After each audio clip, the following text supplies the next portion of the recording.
Assalamualaikum warahmatullahi wabarakatuh. Pada video ini akan dipaparkan mengenai materi profiling peserta didik, pemahaman peserta didik dan pembelajarannya.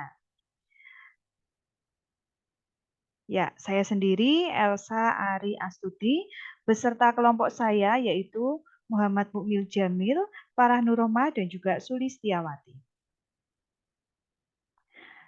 Nah, jadi profiling peserta didik ini penting untuk diketahui oleh seorang pendidik. Ya, jadi profiling peserta didik ini digunakan untuk mengetahui dengan jelas bagaimana gambaran peserta didik yang ada di dalam kelas. Ya, pendidik sangat dianjurkan untuk dapat membuat profil dari peserta didik sesuai dengan tujuan pembelajaran di kelas. Nah, hal ini akan membantu seorang pendidik sebagai seorang pendidik yang profesional untuk dapat mengelola kelas serta memberikan pengajaran dengan lebih baik apabila berhasil memetakan kondisi para peserta didik di kelas yang nantinya diampu. Nah, oleh karena itu, sebagai pendidik yang profesional ini, kita perlu memahami karakteristik peserta didik yang ada di dalam kelas. Nah, aspek atau profil peserta didik ini ada 12 ya, yaitu etnik, kultural, sosial, status sosial, minat, perkembangan kognitif, kemampuan awal, gaya belajar, motivasi, perkembangan emosional, perkembangan sosial, motorik dan juga moral. Ya, coba kita bahas satu persatu, mulai dari etnik terlebih dahulu. Jadi, kelompok etnik atau disebut juga sebagai etnisitas itu adalah suatu golongan atau kelompok manusia yang anggota-anggotanya ini mengidentifikasi dirinya dengan sesamanya.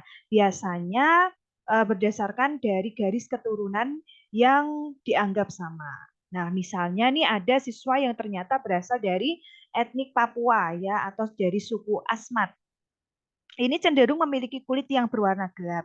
Nah, dalam proses pembelajaran ini kita tidak boleh menyinggung perbedaan tersebut, malah justru kita jadikan perbedaan tersebut sebagai sesuatu yang perlu kita syukuri. Jadi di sini pendidik dalam melakukan proses pembelajaran perlu memperhatikan jenis etnik apa saja yang ada di dalam kelasnya. Ya. Kemudian lanjut model pembelajaran yang dapat digunakan ketika guru tetap memperhatikan etnik ya dalam kelas ini adalah pembelajaran cooperative learning yaitu think pair share. Nah, model pembelajaran ini itu model pembelajaran dengan memberikan tugas kepada siswa yang memiliki berbagai macam perbedaan kemudian dibuat dalam satu kelompok kecil yang mana dalam satu kelompok kecil itu memiliki berbagai perbedaan sehingga nanti dalam proses pembelajarannya mereka bisa saling berinteraksi sehingga akan terjadi kolaborasi dengan tetap menghargai perbedaan tersebut. Ya. Nah, selanjutnya kultural. Jadi makna kultural ini dapat dianggap sebagai makna yang menjelaskan unsur-unsur budaya yang khusus pada aspek kebudayaannya. Budaya yang ada di masyarakat kita ya Indonesia itu sangatlah beragam ya seperti kesenian, kemudian kepercayaan, norma, adat istiadat. Nah, peserta didik yang kita hadapi ini mungkin saja berasal dari berbagai daerah yang tentunya memiliki perbedaan kultural yang berbeda-beda ya. Sehingga kita perlu menerapkan pembelajaran yang multikultural ya.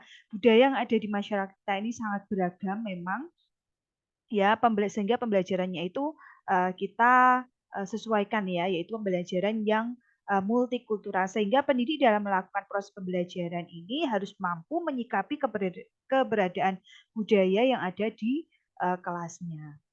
Selanjutnya status sosial, ya. Jadi status sosial itu adalah sebuah posisi dalam hubungan sosial, karakteristik yang menempatkan individu dalam hubungannya dengan orang lain dan seberapa besar peran individu tersebut dalam masyarakat itu sendiri. Nah, adanya variasi status sosial ini yang mana kita nanti ketika dihadapkan pada kelas dengan peserta didik yang status sosialnya itu berbeda-beda, pendidik itu dituntut untuk mampu bertindak adil dan juga tidak diskriminatif ya, tidak membedakan-membedakan.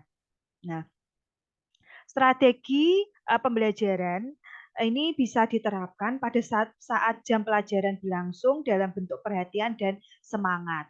Nah, dalam bentuk jam tambahan ya untuk siswa yang masih kurang paham dalam pembelajaran, komunikasi dalam bentuk motivasi dan juga semangat serta komunikasi dengan orang tua ini juga penting. Dan sarana prasarana. Jadi seorang guru nanti juga bisa membantu ya mengenai sarana prasarana pembelajaran berupa buku paket yang dipinjami dari pihak sekolah serta kita juga bisa memberikan bantuan untuk siswa yang mengeluh tidak mampu membayar buku.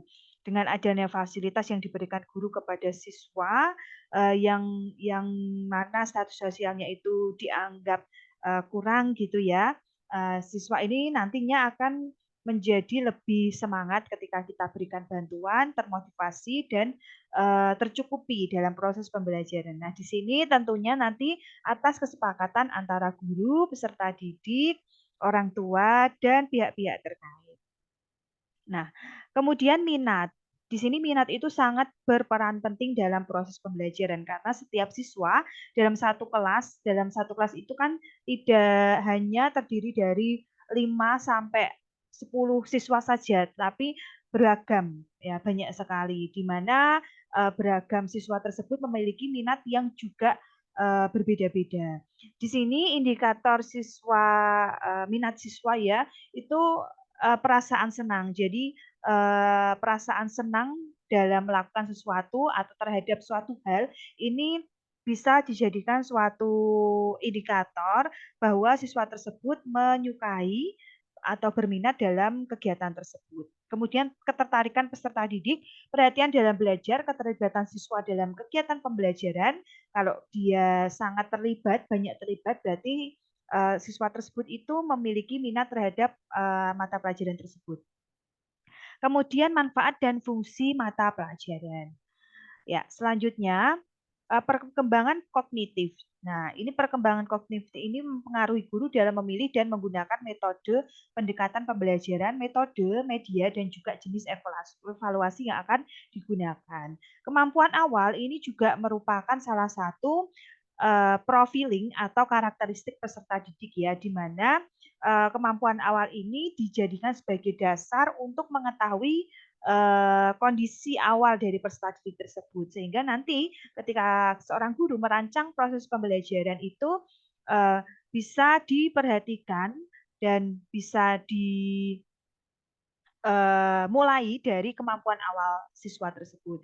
Kemudian kemampuan awal ini bisa dilakukan menggunakan pretest atau menggunakan wawancara.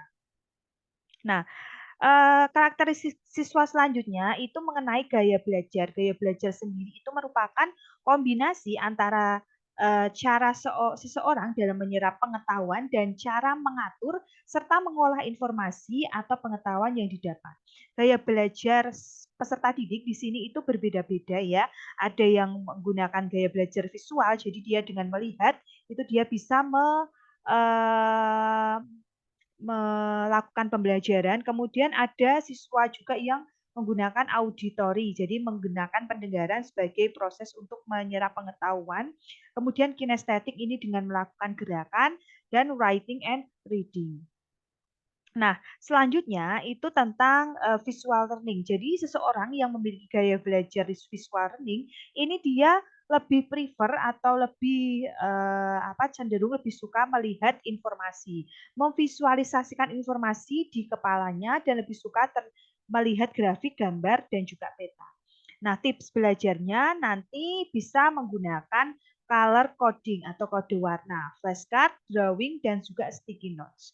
Nah, ini adalah beberapa contoh dari tips belajar untuk siswa yang memiliki gaya belajar dengan visual learning.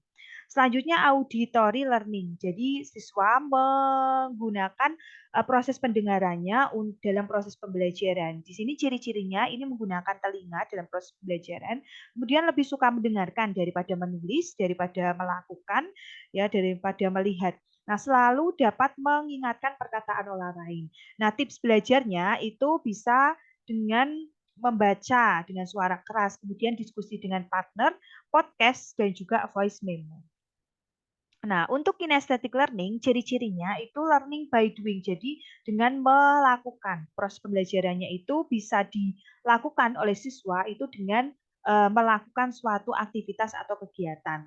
Aktivitas yang memerlukan praktek ya, suatu suka membuat sesuatu atau project. Tips belajarnya yaitu belajar dalam waktu yang singkat ya atau short block of time, berjalan atau berpindah tempat serta role play.